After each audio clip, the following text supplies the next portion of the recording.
पहाड़ों के बीच बसे एक छोटे से गांव में एक लड़की रहती थी।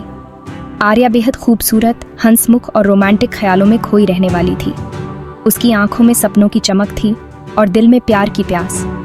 लेकिन उसके जीवन में प्यार के रूप में कोई खास इंसान नहीं था। गांव में एक दिन एक अजनबी युवक आया जिसका नाम आदित्य था। वह रहस्यमयी, शांत और आकर्षक व्यक्तित्व वाला था। आदित्य ने गांव में एक पुराना लेकिन बहुत खूबसूरत घर खरीदा जो वर्षों से खाली पड़ा था। इस घर के बारे में गांव में कई कहानियां मशहूर थीं कि यह घर किसी भयानक रहस्य को छिपाए हुए है, लेकिन आदित्य ने उन कहानियों पर ध्यान नहीं दिया और घर में रहने लगा। आर्या की आदित्य से पहली मुलाकात गांव के मेले में हुई।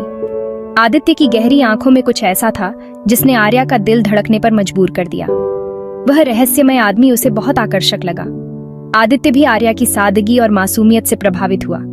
दोनों की मुलाकातें बढ़ने लगीं और जल्द ही वे एक दूसरे के करीब आने लगे। आर्या को लगा कि उसकी जिंदगी में वह प्यार आ गया है जिसकी उसे हमेशा तलाश थी। लेकिन आदित्य के बारे में कुछ ऐसा था जो आर्या को बेचैन करता था। वह कभी भी अपने अतीत के बारे में बात नहीं करता था और हमेशा कुछ छिपाने की कोशिश करता था। एक रात जब आर्या आदित्य के घर गई तो उसने घर के एक बंद कमरे से किसी के रोने की आवाज सुनी। आर्या का दिल जोर से धड़कने लगा, लेकिन उसने आदित्य से इस बारे में कुछ नहीं कहा। अगले दिन आर्या ने आदित्य से उसके अतीत के बारे में पूछने की कोशिश की, लेकिन आदित्य ने टाल दिया।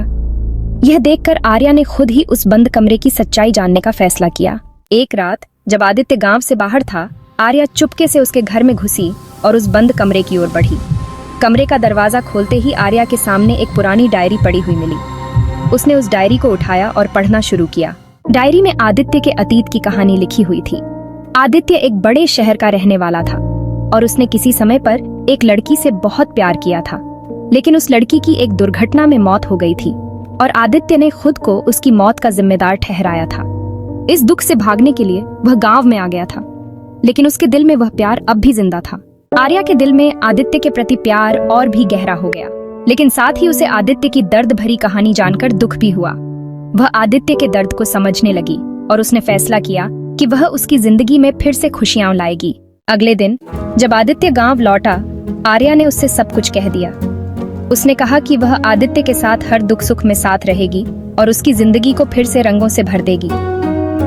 आदित्य ने आर्या की आंखों में सच्चे प्यार की चमक देखी और उसका हाथ थाम लिया। दोनों ने एक नए सफर की शुरुआत की जिसमें प्यार, विश्वास और उम्मीद की कहानी लिखी गई। आर्या और आदित्य का यह प्यार सच्चे और गहरे रिश्ते की मिसाल बन गया। आदित्य ने अपने अतीत को पीछे छोड़कर आर्या के साथ एक नई जिंदगी की शुरुआत की और उनके प्यार ने हर दर्द को मिटा दिया।